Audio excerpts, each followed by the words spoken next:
अक्षय नवमी आंवला नवमी के दिन कर भगवान ने कहा, लक्ष्मी जी क्षमा मत मांगो, एक काम कर दीजिए। क्या?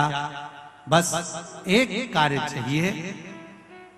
अक्षय नवमी आंवला नवमी के दिन जो आंवले के वृक्ष के नीचे दीप दान करेगा शाम के समय पर संध्या काल के अंतर्गत, तो उसके घर में कभी संपदा की कमी ना हो। लक्ष्मी जी ने कहा, प्रभु आपकी आज्ञा है, मैं स्वीकार करता, मैं स्वीकार करता।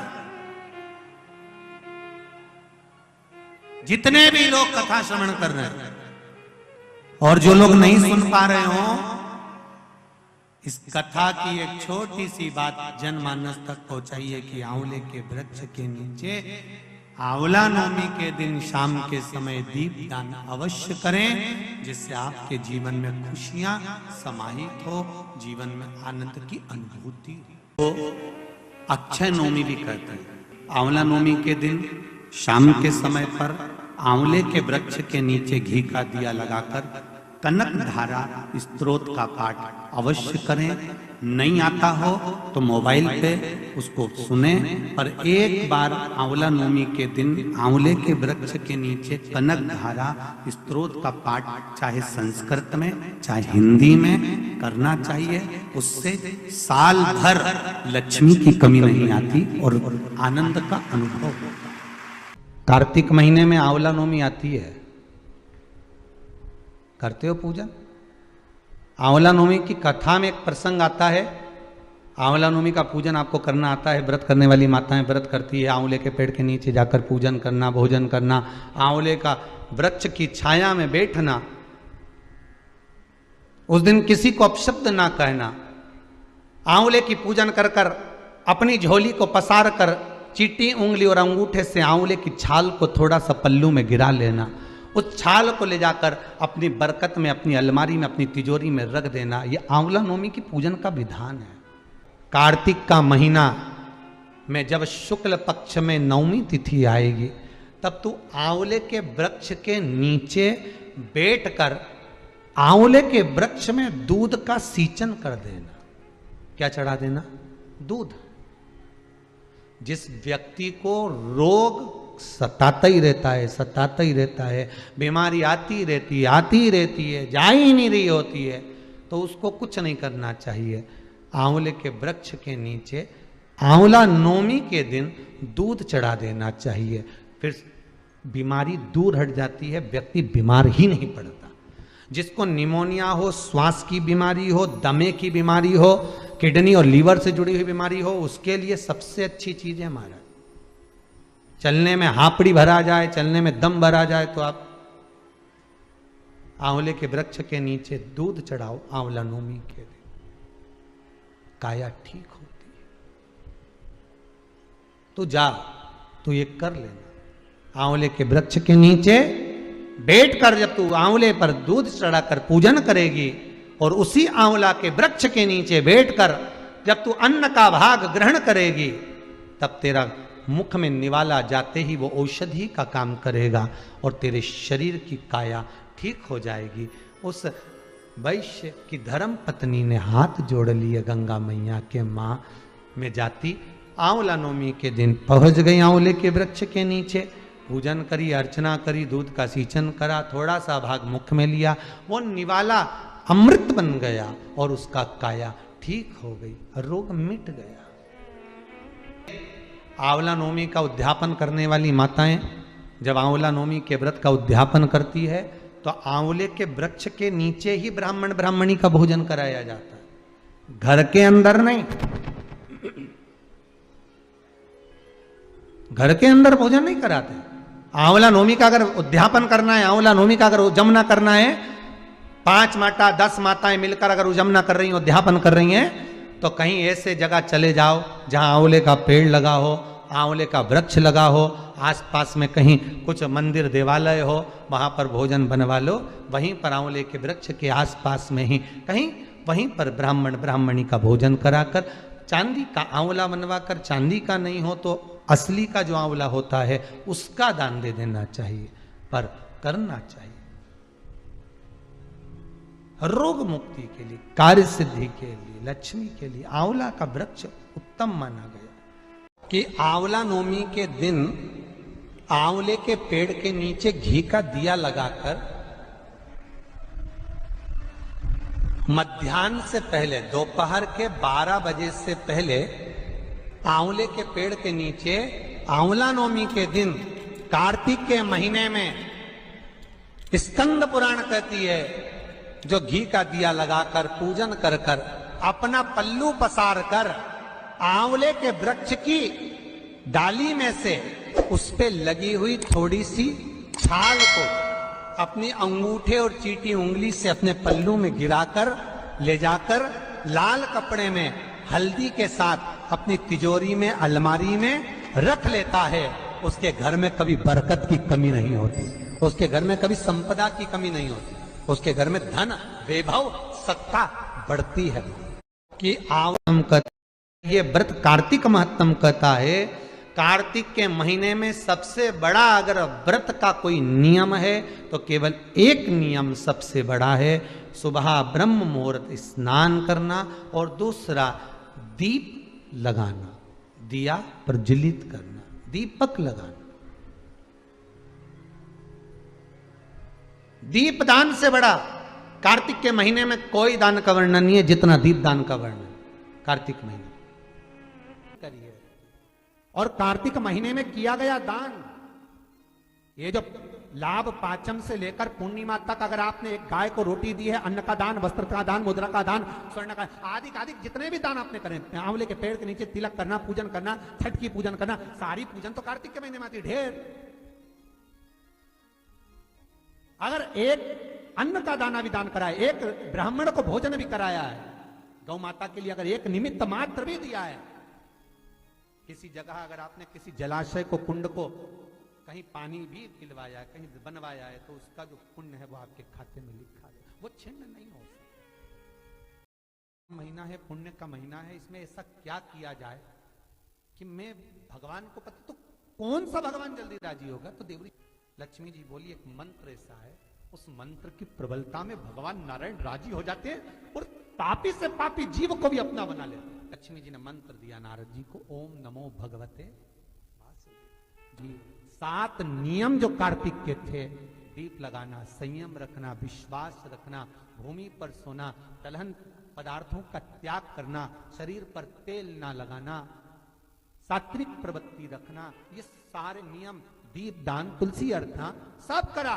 और उसमें भी प्रबल जो अर्चना करी उस सतभामा ने, उस गुणवती ने जो प्रबल अर्चना करी वो एक करी। क्या करा? उस गुणवती ने महाराज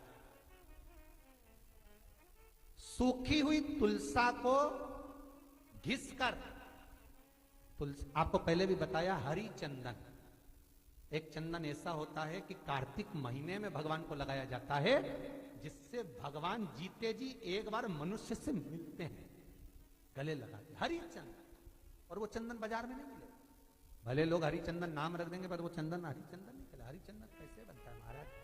हरी चंदन बनाने का नियम, तुलसी जब सूख जाए तो कई लोगों का नियम रहता है, तुलसी सूख जाती है तो मुर्दे के ऊपर जलाने के लिए ले जाते हैं। कई लोगों को हमने देखा है तुलसी ले जाते हैं, पर वो गलत है। थोड़ा तुलसी की शाख ले गए वो अपनी जगह, पर तुलसी की जो जड़ होती है उसको संभाल कर रखो। कार्तिक के महीने में पानी डालकर, थोड़ी हल्दी डालकर उसको घिसो, जैसे चंदन घिसते हो, उससे लकड़ी के घिसने पर चंदन की उत्पत्ति होगी। वो चंदन, ये पंचविगन के अंतर्गत कार्तिक में भगवान विष्णु के, नारायण के, कृष्ण के, ठाकुर के, लड्डू गोपाल के, श्री भगवान के मस्तक पर लगाइए, चरणों में भी और मस्तक पर भी वो चंदन लगा, वो हरी चंदन। उसी चंदन को चरण में से लेकर अपने मस्तक पर लगाइए, जीते जी एक बार श्री हरि आपको गले जरूर लगाए। इसको कहते हैं हरी चंदन, वो हरी चंदन।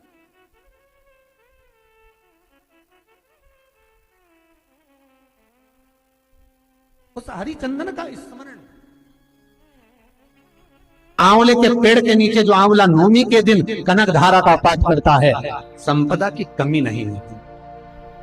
आज भी नियम है, आंवले के पेड़ के नीचे शाम के समय पर आंवले के पेड़ के नीचे जो एक घी का दिया लगाकर कनक धारा का पाठ कर लेता है।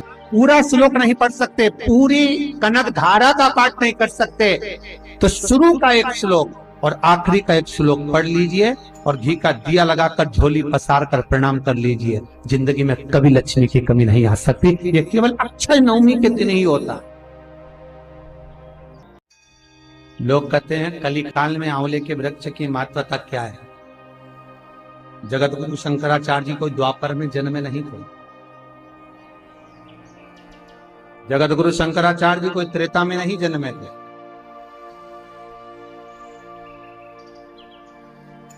जगत गुरु शंकराचार्य जी यही कलयुग में प्रगटे थे। एक आंवला नवमी के दिन अगर 1 रुपया क्या, 1 अन्न का दाना क्या, 1 जल का पात्र क्या, 1 आंवले का टुकड़ा भी अगर कोई दे देता है तो वो 11 लाख कीड़े की योनि से छूट जाता है। गरुड़ पुराण अच्छे से पढ़ना, घर पर बैठकर जिसके यहाँ तो अच्छे से पढ़ लिया। महत्तम की कथा कहती है, शालिग्राम भगवान के सामने, तुलसी जी के क्यारे के सामने, शिव मंदिर के सामने, नारायण मंदिर के सामने, रामकृष्ण मंदिर के सामने, नदी, तालाब, सरोवर, कुंड, बावड़ी, कुआं के पास में, तीर्थ में कार्तिक महीने में जब दीप का दान किया जाता है, दिया जलाया जाता है, तो व्यक्ति कितना भी पाप कर्म करा होता है, सारे पाप से मुक्त होकर भगवान के धाम की ओर अग्रणी हो जाता है। कार्तिक का व्रत कैसे करना चाहिए? तो शास्त्र कहता है चाहे आप फलहार से करो, चाहे आप भोजन से करो, जो आपकी चित्तवृत्ति, आपका शरीर बन जाए उसके अनुसार करना है। और सबसे प्रबल नियम है आपका दीप का दान, सबसे प्रबल। ऐसा कार्तिक के महत्तम का वर्णन करते हुए कार्तिक का उद्यापन घर के अंदर ही भगवान का सुंदर पूजन व्रत करते हुए यज्ञादि विद्वान ब्राह्मण को बुलाकर कराकर दक्षिणादि वस्त्रादि देकर विदा करें, भोजन कराएं, इस तरह से करें। आगे अक्षय नवमी भी कहते हैं। कब है? जम के बोलो जरा। कल। आज गोपाष्टमी है, कल आंवला नवमी है। और आप सबसे निवेदन करूंगा कि आंवला नवमी के दिन शाम के समय पर आंवले के वृक्ष के नीचे घी का दिया लगाकर कनक धारा स्तोत्र का पाठ अवश्य करें। नहीं आता हो तो मोबाइल पे उसको सुने, पर एक बार आंवला नवमी के दिन आंवले के वृक्ष के नीचे कनक धारा स्तोत्र का पाठ चाहे संस्कृत में चाहे हिंदी में करना चाहिए। उससे साल भर लक्ष्मी की कमी नहीं आती और आनंद का अनुभव करो। एक कितना सुंदर संवाद यहां पर लिखा हुआ है।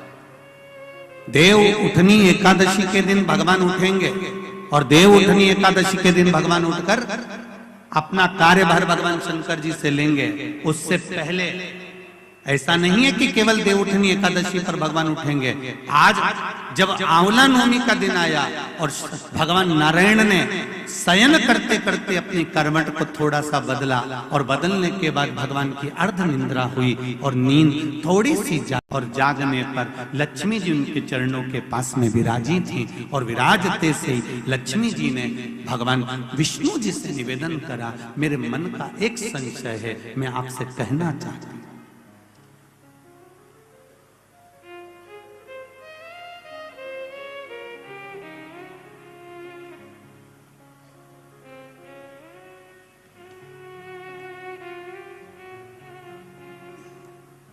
ये हमारे मन का भाव है कि हम भगवान को देव सोनी एकादशी पर सुलाते हैं और देव उठनी पर उठाते हैं। पर हमारी श्रीमद् भागवत कथा कहती है, शिव महापुराण की कथा कहती है, अग्नि पुराण, पद्म पुराण, नर्मदा पुराण हमको वर्णन करती है। एक क्षण की निंद्रा ब्रह्मा जी को आई थी और ब्रह्मा जी की झपकी एक क्षण की लगी थी और हाथ से वेद नीचे गिर गए थे। वेद नीचे गिरे, हयग्रीवा ने धारण कर लिए और चारों तरफ पानी पानी हो गया और पूरी पृथ्वी पानी में, जल में मग्न होने लगी। जरा विचार करिएगा, एक क्षण की निंद्रा ब्रह्मा जी को आई और वेद हाथ से चले गए और पानी पानी हो गया। और हम कहते हैं कि देव सोनी एकादशी पर देवता सोते हैं और देव उठनी पर उठते हैं। अगर 4-6 महीने जम के अगर वो सो गया तो एक भी नहीं दिखेगा भीकण का,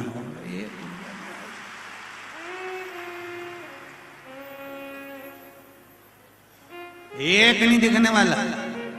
ये सोने की तो भगवान की लीला। अगर सही तरीके से देखा जाए तो मेरा परमात्मा कभी नहीं सोता, वो तो हर पल, हर घड़ी, हर क्षण आपके लिए तत्पर बैठा रहता है। आपने आवाज लगाई और वो भागा, जैसे घर की मां। आपकी लेखनी में, आपके पुराणों में, आपके वेदों में और आपके शास्त्रों में बताया जाए कि अगर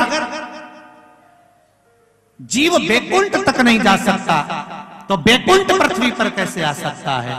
ब्रह्मदेव ने कहा, जिस जगह पर आंवले का वृक्ष होता है उस आंवले के नीचे बैकुंठ का निवास होता है। इसलिए भोजन आंवले के वृक्ष के नीचे कराया।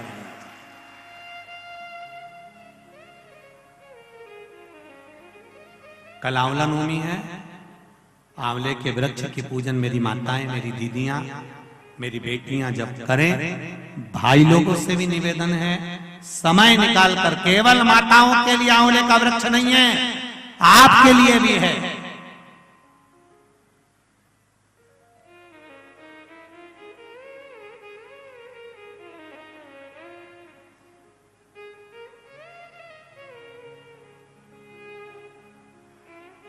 और मेरी माताओं से एक निवेदन, आंवले के वृक्ष के नीचे पूजन करने जाओ, रे पत्ती भी अगर पड़ी हुई है तो उसको भी थोड़ा सा उठा कर लिया ना। अगर घर का कोई व्यक्ति नहीं गया होगा तो उसको मस्तक पर घर में ही वो पत्ती लग जाएगी तो बैकुंठ का भाव तो उसके पास तक पहुंच जाएगा। उतना भी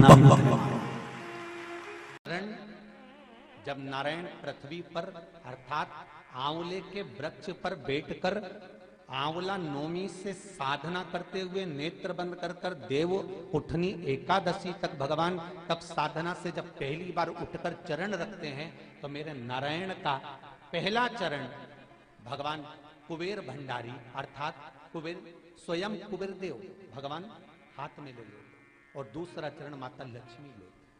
देखिए भगवान नारायण के एक चरण को हाथ में ले रहे हैं, दूसरे चरण को लक्ष्मी ले रहे हैं।